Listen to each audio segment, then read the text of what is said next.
It's a series of Faith Afloat, stories to do with water, and this week's story is the parting of the Red Sea.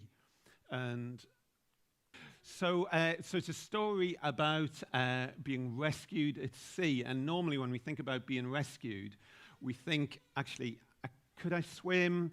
Well, how could I get out of it? But really, in the end, you know that if you were lost at sea like that, the only way would be something or someone would have to come and rescue you and take you out of the water. And that goes really against our nature because we like to solve everything ourselves. But what we're talking about today is how can your faith save you? How can your faith rescue you?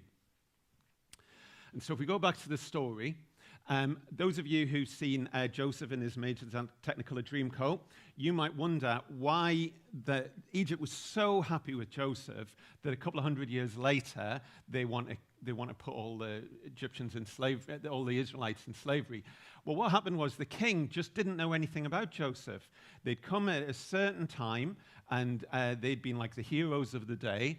But there's a new king, new Pharaoh, and he doesn't know about Joseph, and he just thinks there are these kind of pests who are in the country.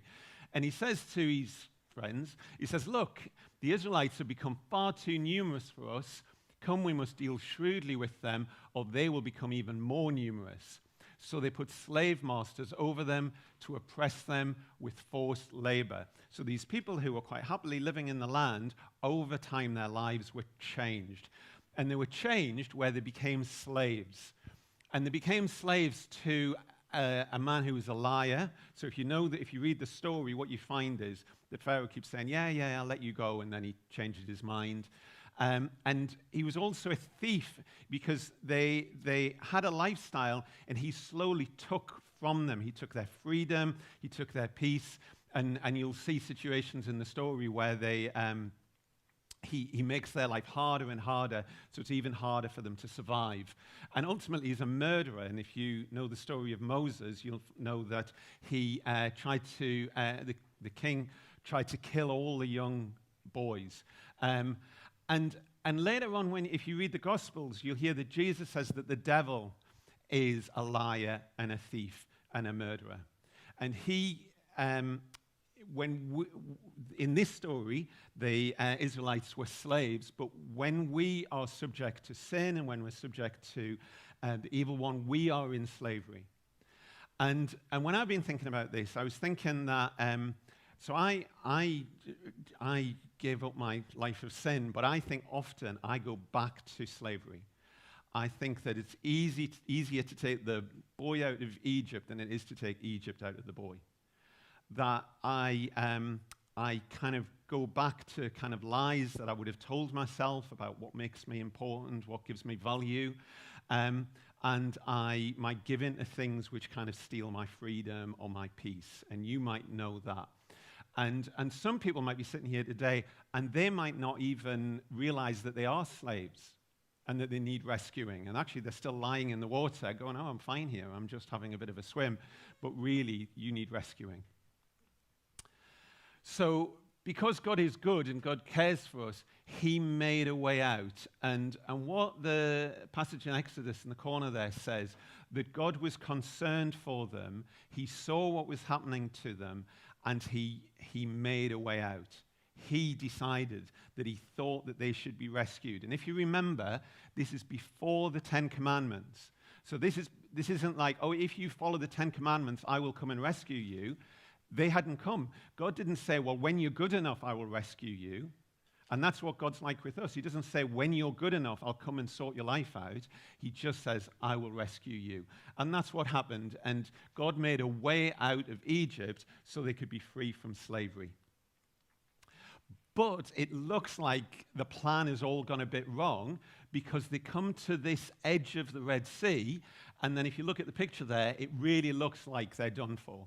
It looks like the Egyptians are going to get them, and the Israelites get very cross because they go, oh, why have you done this to us? But what God says is, if you just read there, it says, do not be afraid, stand firm, and you will see the deliverance of the Lord will bring you today. The Egyptians you see today, you will never see again. The Lord will fight for you. You need only to be still. So all of our normal human reactions when we come across danger and panic and trouble is to run around madly and try and solve our problems. That's what I do. I try and think, oh, how can I sort this out? But what God says to them is stand still, which seems, if you look at those chariots coming to get you, you just wouldn't want to stand still. But what he says is just stand still and you will see what I will do with my power. And what he does is something amazing, something that's impossible, something that doesn't seem real. And if you remember Leah last week talking about the original, the creation story, the world was, the universe, everything was chaos, and the world was covered in water, and God separates the water, and he makes land appear where there was no land. And that's exactly what happens here. There was the water in front of them, just swirling and looking like trouble, and God just makes some land appear. Now, just want to be clear to you, so I'll just read this passage a little bit. It says, the waters were divided, and the Israelites went through the sea on dry ground with a wall of water on their left and wall of water on their right. So this isn't like, it was just kind of, it was a bit like the weather's been, and there wasn't much water around. The water was still there, but God stops the water in such a way that there's a wall of it, and then he stops it in another way, and there's a wall of it there. Now, that's not every day that sort of thing happens. And that's what God is like, that he is more powerful than we imagine. And he made a way when there was no other way. Now, if you look at this picture, can you see the little child there with the yellow? Can you see that one? I'll go over here. There's the little child in yellow. Now, he looks really excited by it. He's going, I'm going to touch this wall of water here. That's, interesting. But if you look at the woman behind, I think it's a woman, just behind the boy in yellow, she's going, it's going to fall back on top of me. What have we done? We've walked into this big wall of water. Now, the thing about God's power is we might be the kind of people who go, wow, that's amazing. Or we might be the kind of people who go, this is too scary. This is too much. This can't really be true. Maybe the water's going to come and get us. And when the writer of Hebrews was talking about this story, he says, by faith the people passed through the Red Sea as on dry ground. But when the Egyptians tried to do so, they were drowned. Now, both of the person in yellow, and all of these people, the person in yellow and the person in orange, they both had faith. But they didn't have faith in themselves and their own ability to solve the problem. They had faith in the God who is able to make water separate. And whether or not your faith looks like that little boy that's gone, yeah, this is amazing, or whether your faith is like, I'm not really sure this will work, if you are trusting in the God who can separate water, then you are trusting our God.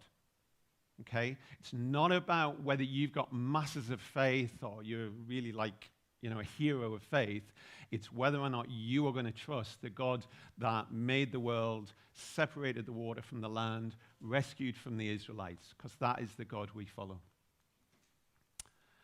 But when they get through the water, that isn't really the end of the story.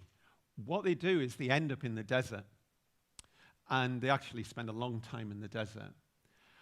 And when we choose to follow God and we choose to give our lives to him, it doesn't always work out that everything is amazing. It doesn't all get magically better. In fact, often it feels a bit like you might still be in a desert. The world that you were in before you chose Jesus isn't necessarily all going to just go. And what we all know is we live in a world where things aren't the way they are meant to be.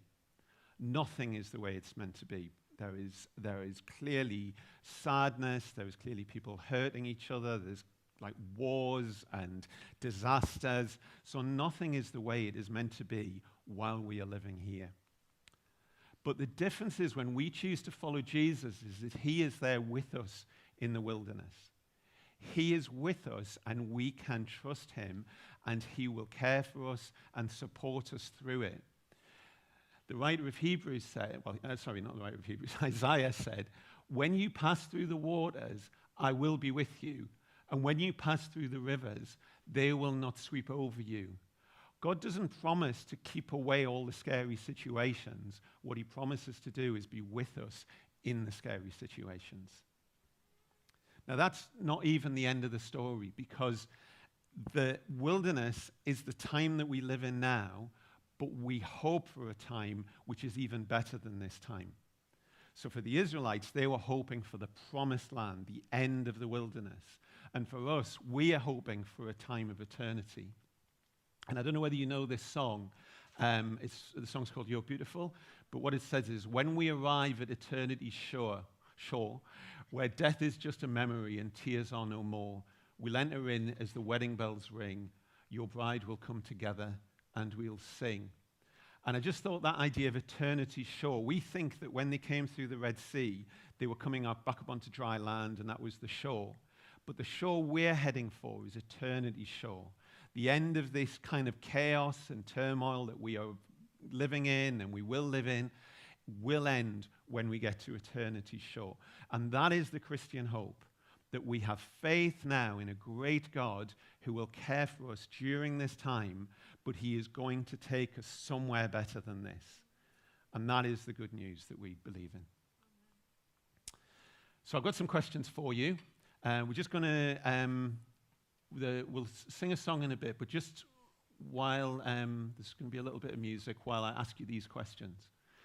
So my first question to you is, what beliefs are keeping you a slave? What ideas, what lies are you holding on to that's making you feel like you're still trapped in a world that you don't want to be in? Do you believe that our God can rescue you? Sorry, no, hang on, let me do that again. Do you believe that God wants to rescue you? Do you believe that he's considerate of you, he's concerned for you, that he loves you, and that he wants to rescue you, even though you might not think you're a very good person? But do you also believe that he can rescue you? Do you believe that he's able to make water stand upon end? Is he the God who made the universe and made you?